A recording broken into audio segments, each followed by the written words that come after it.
Hi, I'm Rain, and welcome back to another video of Destiny Lorepedia. Today, I'm delving into the race we call Ahamkara. You may have heard this before, but where? All I can say is that Riven was able to grant one last wish. That's just a hint, sorry. I'll get into everything soon. Today's topic is actually one that I also enjoyed researching, like last week's video, which I recommend you watch at some point. The Ahamkara is an overall very fascinating species that wasn't given much of a presence, except for the lore throughout the game, and being in-game as a raid, called Last Wish. Today's video will definitely be covering parts of that, and my favorite raid being Last Wish. It's pretty exciting. I'll also be looking into Riven on a deeper perspective, as there is much to cover. Shall we be friends? If you enjoy this kind of content, consider leaving a like on the video and subscribing to the channel. It's absolutely free and it helps out a ton. Alright, let's get into some Ahamkara history. You're so close, friend.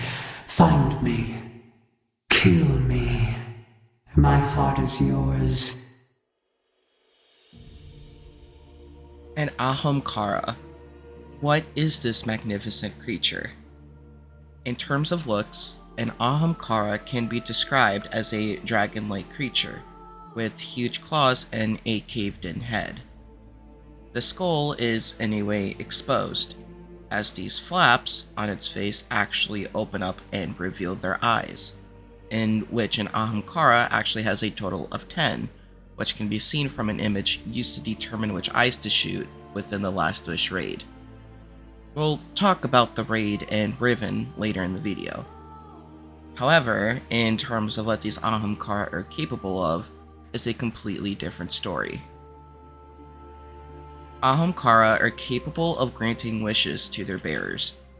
This ended up becoming a very concerning issue when it comes to the eyes of the Vanguard and the Guardians, which I will delve into shortly. These wishes could practically be anything: power, knowledge, wisdom, peace, weapons, desire. I can give you anything. We would even see Riven make one last wish after defeating her and cleansing her heart within the Last Wish raid, which would result in a taken curse plaguing throughout the Dreaming City. But paradise is a prison when you cannot leave. As for these wishes, there are no real known limitations as to what one could wish from an Ahamkara, so the possibilities are endless. An event that took place in the Destiny universe shortly before we were resurrected in the Cosmodrome is what is known as the Great Ahamkara Hunt.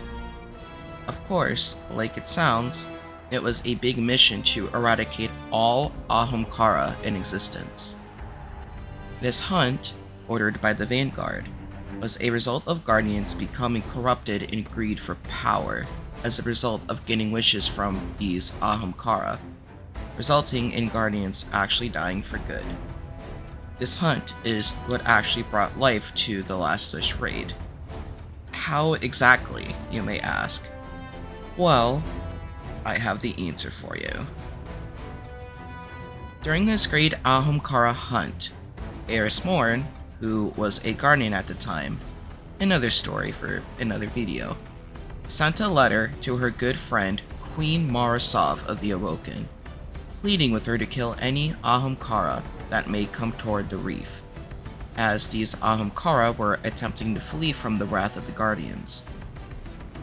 This would also be the time in which Eris would warn Marasov of the potential danger that these Ahamkara could be for the Awoken, and pleads with her to kill any that the Awoken may lay eyes on.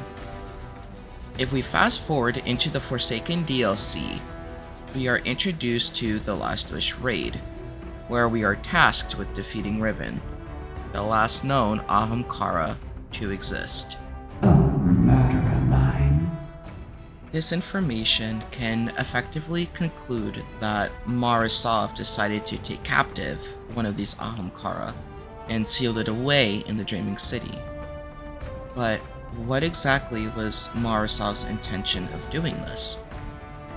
Did she want to use the unimaginable power of an Ahamkara for her own benefit, to protect the awoken people? This is a much bigger question, something that we'll discuss some other time. When the Last Wish raid was released, many people were dying to be the world's first in completing the raid. We were able to kill Riven. Do it! Kill me! Kill me now! Unfortunately, this came at a big price for the awoken people. My queen commanded me to slay a beast. We could not do it alone, so I turned to the Guardians.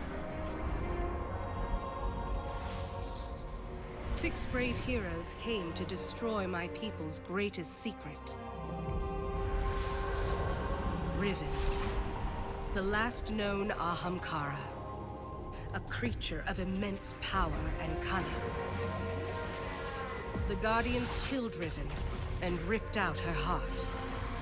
But Ahamkara transcend death. They can transform desire into reality, even when they are nothing but bone and dust. I should have known that Riven would grant one last wish. One last curse. Now the Dreaming City has been taken. I opened the gates. I ordered the attack. I should have known. Upon slaying Riven and cleansing her heart, she was capable of making one last wish. A taken curse on the Dreaming City. This curse was caused by a high wizard, Duel Inkaru. Or was it? I've waited so long to fulfill one last wish. Looking back in the Shattered Throne dungeon, we know that it takes place in Marasov's throne world, which is now corrupted. I have reason to believe that this curse not only affected the Dreaming City, but also had affected Marasov's throne world. For a quick refresher, a throne world is a separate paracausal world in which the throne world's ruler takes full supreme of shaping it to their will. In this case, Marasov has it to be just like the Dreaming City, but only specific parts of it. Her throne world is quite literally an almost exact replica of the Dreaming City, as you have the same tower in the throne world as you do in the actual physical world of the Dreaming City. But you don't have all that flat land and terrain.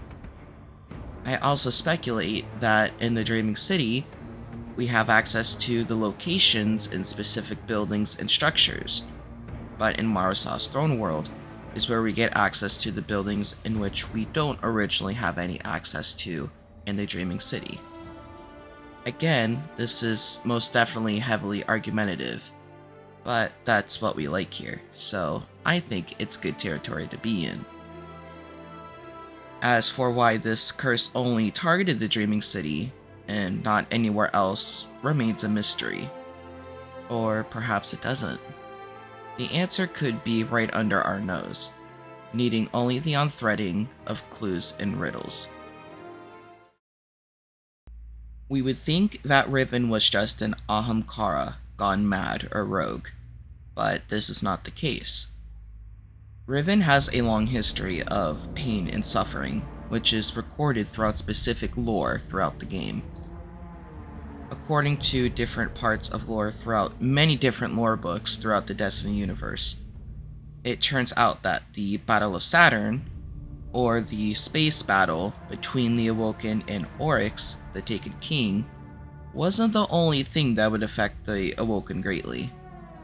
Shortly after, there are records of Oryx actually visiting the Dreaming City and visiting Riven. You don't hesitate to reach into the deep. This would become a who can deceive who first match, with Riven and Oryx trying to deceive one another. This had continued until Riven was taken. This would be how Riven got her identity as a taken Ahamkara. However, even though she was taken, she still kept all of her memories, but at the same time obtained Oryx's memories and feelings. When Oryx was defeated by the Guardians, Riven was still taken, hidden away in her cage in the Dreaming City. Her will, however, regained from the wrath of Oryx. To make things even more complicated, Savathun, the Witch Queen, visited Riven's cage. From this confrontation, Savathun obtained control over Riven, giving her an advantage over the influence of the Dreaming City. This would then be where Riven is used as bait for the Guardians. From the Medusa lore book, but spelled backwards, quote, "I understand what's happening here. Oryx took the Ahamkara Riven, who then fell into Savathun's claws. She devised a scheme to use Riven as bait. When this happened, Savathun would use her godly power of lies and deceit against the Dreaming City itself, and would ask for one last wish from Riven, in which Riven would use our wish in order to shape it into a way that Savathun and her agent, Dul and Karu, could invade the Dreaming City, which in turn would invite and implant a taken curse upon it." One wish granted deserves another, and I cannot wait to show you what she asked for.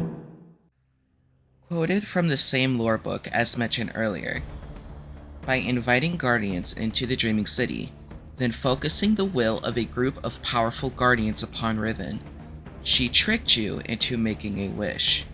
A desire to alter objective reality to conform with our subjective need to save the city. Riven fed on that wish in order to breach the Dreaming City's defenses and defy Dul and Karu inside.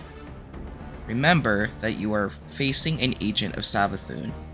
It's to her advantage to make you see schemes and conspiracies everywhere you look. In shorter terms, while Riven was the cause of granting the last wish that placed the curse upon the Dreaming City, it is actually the doing of Savathun, the Witch Queen. I personally consider this event to be called Riven's Great Revenge. I thought they'd never leave. Riven is dead to us, but perhaps she is still alive, but not in a physical form. Ahamkara transcend death, as it was mentioned in the Riven death cutscene shown earlier.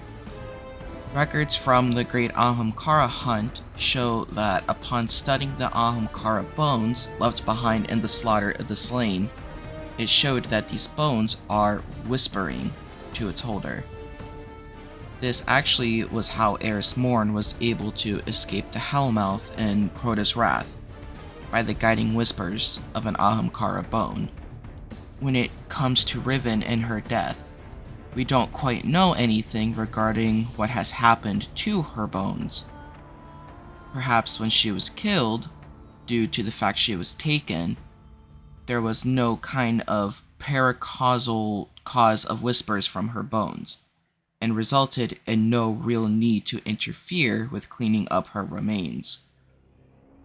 Even though Marasov's Techians cleansed Riven's heart, it may not have reversed the effects of any abnormalities regarding her bones.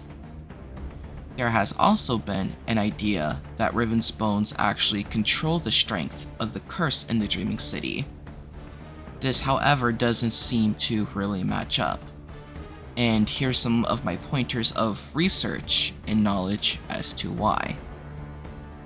In Season of the Splicer, we fought and defeated Quiria, Blade Transform, who was a taken Hydra mind. Upon this encounter, and multiple references to Quiria in the Forsaken DLC, it appears that Quiria's time-manipulating mind is what caused the strength of the curse in the Dreaming City to grow and increase in power.